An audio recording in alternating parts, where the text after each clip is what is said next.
Good afternoon, my Real News Midday TV family. Welcome back to the channel for another news update. And in the news this afternoon, order granted for witnesses to testify online in Shabdon murder trial. The St. James's Circuit Court has granted an application for 2 prosecution witnesses to give evidence via the online platform in the triple murder case against the music producer Linval Shabdon Thompson and Tajay Clark, who are slated to stand the trial on September 16. Attorney-at-law Donahue Martin, who is part of the defense team for Thompson and Clark, gave the update in an interview with the news yesterday, following the accused men's latest court appearance before presiding High Court Justice Judith Pusey. The prosecution got the order granted, and the matter is set for trial readiness hearing on July 15, with a trial date for September 16. The prosecution got the order granted, and the matter is set for trial readiness hearing on July 15, with a trial date for September 16. They had applied for 2 witnesses to give evidence by special measures, Martin said. It was previously reported that the prosecution had made the application in relation to 1 witness who is said to be in prison in Florida in the United States. The application was originally made on July 8 this year, ahead of the intended trial date of February 19, but the matter was subsequently put off until March 4, and then again to Tuesday's latest mentioned date.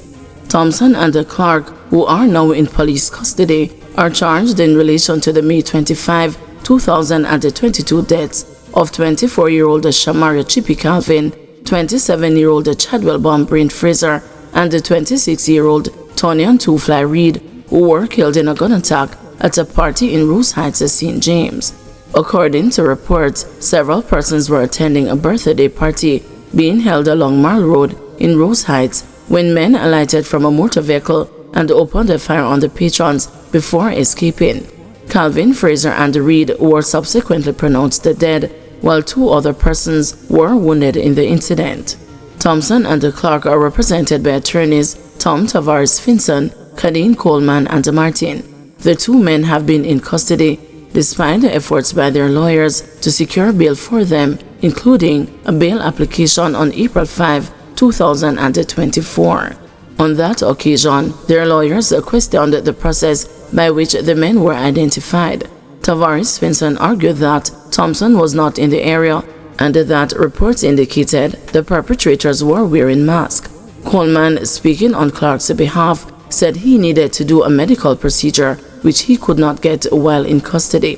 However, High Court Justice Bertram Morrison, the presiding judge on that occasion, rejected the bail application. Government pushing to implement performance-based pay for public sector. Minister of Finance and Public Service Favour Williams says she is hoping for meaningful discussions with unions representing public sector workers in the upcoming contract negotiation period. This is despite lingering issues under the previous period with medical consultants in public health and administrative staff at the University of Technology, among groups that recently protested over outstanding claims. As she opened the budget debate in the House of Representatives on Tuesday afternoon, Minister Williams touched on the contentious issue of the wage to GDP cap.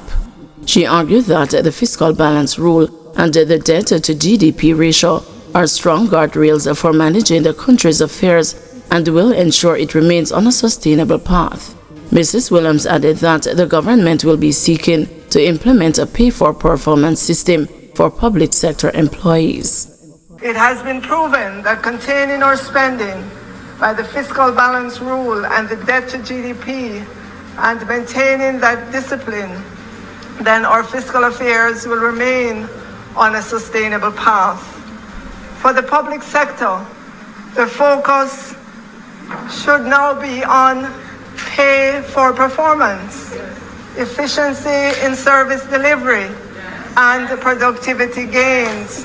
Madam Speaker, as we approach the start of the new fiscal year, we intend to make significant progress in the implementation of the pay for performance element of the new compensation system. We have begun the conversations with our union partners because we must continue to transform to provide the framework and tools to improve productivity in the public sector. Opposition proposes special task force use of drones to protect the telecoms network. Shadow spokesperson on technology, Dr. Andre Horton, has recommended the establishment of a special task force that will develop measures for the protection of the telecommunications sector.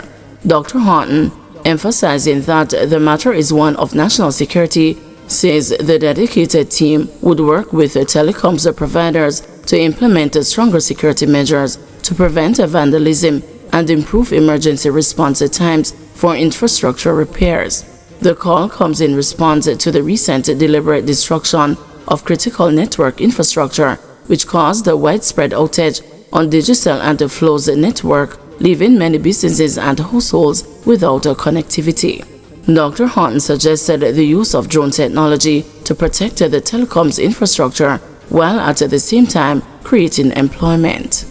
We are proposing as well to establish a system where we use $5 million to buy 2,800 drones, and these drones will be 200 per parish, and we'll grid up each parish, and we'll have 2,800 drone operators per shift, 3 shifts per day, and with this we'll be producing 10,000 jobs, and as well as we'll be having high-tech drone operators. So what we're doing is lifting the skill set of our people and monitoring the airspace of our country.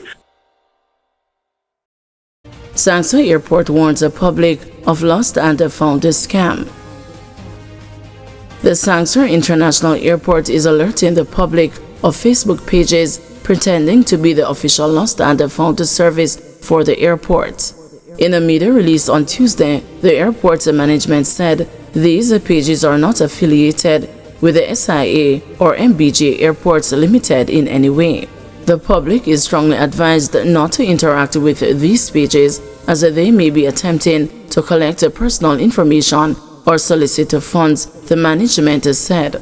It said legitimate lost and found inquiries at the SIA should be sent to its customer service team via the official email at lostandfound@mbjairport.com. The public is encouraged to report the fraudulent pages to Facebook and share the advisory with their fellow travelers to prevent potential scams. Guys, thank you for watching. See you this evening at 6 p.m. for another news update.